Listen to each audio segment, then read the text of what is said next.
대한민국의 국방연구진이 또 한 번 큰일을 해냈습니다. 한국산 2세대급 A사 레이더 질화갈륨 소자에 대해 록히드 마틴에서도 한국산 레이더의 기술력에 관심을 보이고 있으며 협력까지 준비하고 있는데요.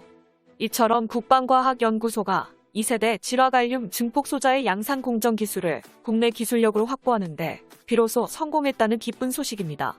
4세대 질화갈륨 소자는 미국이 6세대 전투기에 적용하려는 레이더 소자이며 소수의 국가만이 제작할 수 있었습니다. 그래서 몇몇 군사 전문가들은 4세대 질화갈륨을 만들 수 없는 한국이 KF-21 전투기에 관해 뚜렷한 기술적 향상을 이룩할 수 없다고 과소평가를 했는데요. 그러나 이제는 더 이상 아닙니다. 대한민국 최첨단 반도체 기술력을 통해 4세대 질화갈륨 소자의 독립이 이루어지면서 KF-21 전투기에 들어갈 국산 레이더 소재가 더욱 강해졌습니다. 록히드 마틴 측에서는 TOC 훈련기처럼 성능과 가성비를 모두 갖춘 한국산 A사 레이더를 협력하려 준비 중인데요. 가장 높은 가승능으로 FA-50 전투기의 개량형에 새로운 형태의 질화갈륨 레이더를 경량화해 탑재할 가능성이 매우 높은 상황입니다. 오늘은 차세대 질화갈륨 소자의 국산화와 그에 대한 파급 효과에 대해 알아보겠습니다. 유튜브 채널 대고구려 제곡, 구독과 알림 설정은 영상 제작에 매우 큰 힘이 됩니다. 차세대 질화갈륨 전력 증폭 소자는 기존 A사 레이더에 들어갔던 질화갈륨 소자보다 140% 높은 효율로 더욱 강력한 고출력을 내게 하는 특성을 갖춘 2세대급 A사 레이더 반도체 부품입니다. 이미 고출력 증폭기 소자로 적합한 1세대 질화갈륨은 구형 갈륨 비소 소자 대비 10배에 달하는 높은 출력과 우수한 신호 변환 효율을 확보했는데요. 2021년 한국이 개발한 2세대급 질화갈륨은 1세대급 질화갈륨 대비 140% 이상의 효율을 보여줍니다. 그러므로 이제 한국은 갈륨 비소와 비교할 수 없을 정도로 초격차 수준의 뛰어난 레이더 기술력을 갖추게 된 것입니다. 특히 2세대급 질화갈륨은 단시간 내 고강도의 에너지를 발산하는 레이더를 비롯해 첨단 무기체계의 성능을 더욱 강화시켜주는데요. 4세대 질화갈륨 전력 증폭 소자는 능동 전자주사식 위상 배열 A사 레이더에서 압도적인 성능을 기록했으며 항공 장비에도 장착되는 부품으로 높은 출력의 전력량을 안정적으로 가동하는데 가장 중요한 역할을 담당합니다. 이번에 국방과학연구소가 개발한 2세대급 질화갈륨 전력 증폭 소자는 미국과 유럽연합 등 군사 반도체 개발에 능숙한 극소수의 기업에서 모든 연구진을 통합해 개발이 이루어지고 있었는데요. 이러한 차세대 질화갈륨 소자를 유럽연합 전체보다 먼저 대한민국이 개발에 성공했다는 건 놀라운 일이 아닐 수 없습니다. 그런 탓에 국가안보를 위한 1급 전략물자로 지정해 수출 통제 대상으로 엄격히 관리될 것으로 예상되는데요. 과거부터 시작해 현재까지 미국에서조차 한국에게 4대 핵심 기술 중 하나인 질화갈륨을 넘겨주지 않을 정도로 철저한 분야입니다.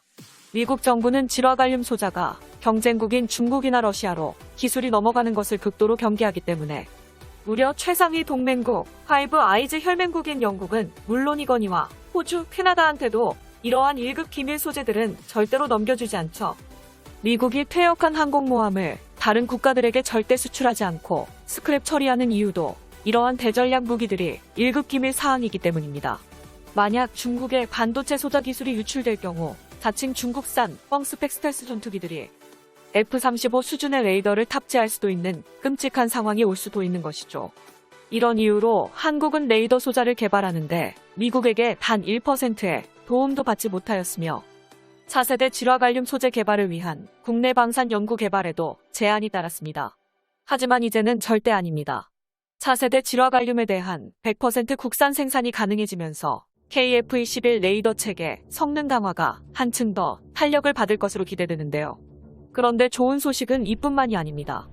국방과학연구소가 질화갈륨 전력 증폭 소자 양산 공정 기술을 국내 기술력으로 확보했다는 소식이 전해진 지 한 달여 만에 한국전자통신연구원과 산업통상자원부, 국방부의 지원으로 민간 기업이 레이더용 질화갈륨 직접회로 전력 소자 부품을 빠르게 양산할 수 있도록 돕는 협력 사업을 시작한다고 밝힌 겁니다. 개발하기 가장 어렵다는 고난이도의 기술력을 어떻게 이렇게나 빨리 협력 사업을 진행한다는 이야기가 나왔을까요? 사실 질화갈륨 소자 관련 기술은 미국에서도 1급 극비로 다루는 기술인데 말입니다. 숨겨지는 이유는 간단했습니다. 대한민국이 최첨단 반도체 기술력이 군사무기 반도체 개발에도 그대로 적용되었기 때문입니다. 전자통신연구원은 독자적인 연구를 통해 이미 한참 전에 핵심 기술들을 연구해 차세대 질화갈륨 전력을 안전하게 공급해주는 스위치 소자 개발에 성공했습니다. 스위치에 필요한 소자수는 대폭 줄이면서도 출력은 더 높여주는 매우 우수한 방식을 채택했는데요. 기존의 서큘레이터를 대체해 부피는 최대 450배, 무게는 10%까지 줄일 수 있게 되어 총수신을 담당하는 레이더 소자의 모듈 크기를 크게 줄인 것이 한국산의 특징이었습니다.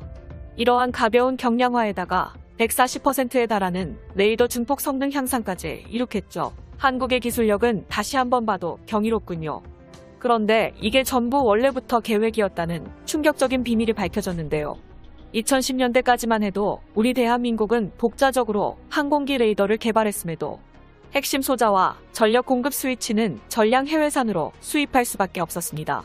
당연히 미국 같은 생산국이 수출을 금지해버리면 A사 레이더 생산이나 유지 보수가 불가능했습니다. 그래서 2021년 이번 차세대 질화갈륨 소자의 국산화와 양산이 엄청난 의미를 갖는 겁니다. 다른 연구기관들에서도 소재 개발을 병행해 연이어 개발 성공 소식이 전해지고 있었는데요. 국가과학기술연구회 DMM 융합연구단이 A사 레이더의 핵심 부품인 2세대급 질화갈륨 반도체 전력 증폭기 집적 회로인 MMIC 기술을 100% 국산화했다는 기쁜 소식을 전하기도 했습니다. 반도체 강국답게 기존 질화갈륨과 차세대 질화갈륨의 스위치도 고밀도 반도체로 전부 대체해버린 겁니다. 이 모든 게 2021년에 일어난 일이죠. 가장 자랑스러운 점은 국산 반도체 기술로 설계부터 개발까지 모두 한국이 독자적으로 이뤄냈다는 점입니다. 최신형 전투기와 수상함에 장착되는 A사 레이더는 신속하고 정확하게 대상 물체까지의 거리나 위치 모습을 탐지할 수 있어 전투기의 눈이자 두뇌입니다. 레이더 앞부분에 부착된 수천 기의 송수신 모듈이 각기 다른 역할을 진행할 수 있어 최근 레이더는 진공관형 증폭기 방식에서 반도체형 전력 증폭기 방식으로 변경되는 추세에 있습니다. 따라서 세계 각국은 전력 증폭기 직접 회로를 반도체 전력 증폭기로 대체하는데 사활을 걸고 있는 상황인데요.